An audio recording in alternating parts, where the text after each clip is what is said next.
வணக்கம் பானு. அதாவது காஞ்சிபுரம் மாவட்டம் படப்பை ஊராட்சி மிக வேகமாக வளர்ச்சி பெற்று வருகின்றது. அதாவது குறிப்பாக ஒரகடம் படப்பை சுற்றிலும் ஆயிரக்கணக்கான உள்நாட்டு மற்றும் பன்னாட்டு தொழிற்சாலைகள் இயங்கி வருகின்றன.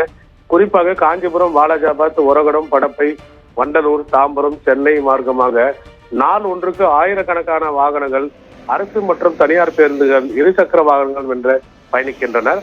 அது மட்டுமின்றி தாம்பரம் வாலாஜாபாத் சாலை 4 வழி சாலையாக அமைக்கப்பட்டு வருவதால் அனைத்து வாகனங்களும் மிக வேகத்தில் செல்லுகின்றனர். இவ்வளவு முக்கியத்துவம் வாய்ந்த இந்த நெடுஞ்சாலையில் வாலாஜாபாத் படப்பை நெடுஞ்சாலையில் சாலமங்கலம் ஊராட்சி அருகே 3 அங்குல ஆழத்துக்கு 15 அடி பரப்பளவில் சாலை சேதமடைந்துள்ளதால் வாகன ஓட்டிகள் நிலை தடுமாறி விழுந்து காயமடைந்து வருகின்றனர்.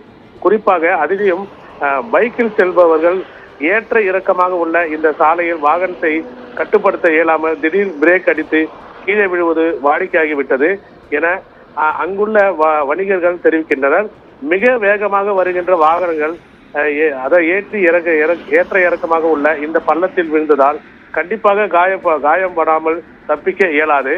அதாவது தொழிற்சாலைகளுக்கு செல்கின்ற இளைஞர்களும் தனியார் வாகனங்களும் வேகமாக செல்லும் போது இந்த பள்ளங்களில் விழுந்து படுகாயம் அடைந்து வருகின்றனர். எனவே நெடுஞ்சாலைத்துறையினர் உடனடியாக சேதமடைந்த இது போன்ற சாலைகளை உடனடியாக சீரமைத்து தர வேண்டும் என்று வாகன ஓட்டிகள் ஒரு கோரிக்கை விடுக்கின்றனர். குறிப்பாக இந்த வாகனங்கள் இந்த சாலை சேதமடைந்த இடத்தில் அதாவது பிரிட்ஜுக்கு பயன்படுத்தக்கூடிய அந்த தர்மாக்கோலை வைத்து ஒரு எச்சரிக்கை பலகையாக வைத்துள்ளது. அதுவும் பொதுமக்களே இதை செய்திருக்கிறார்கள். நெடுஞ்சாலைத்துறை சுத்தமாக இதில் எந்த ஒரு கவனம் செலுத்தவில்லை என்பதே ஒரு குற்றச்சாட்டாக உள்ளது பானு.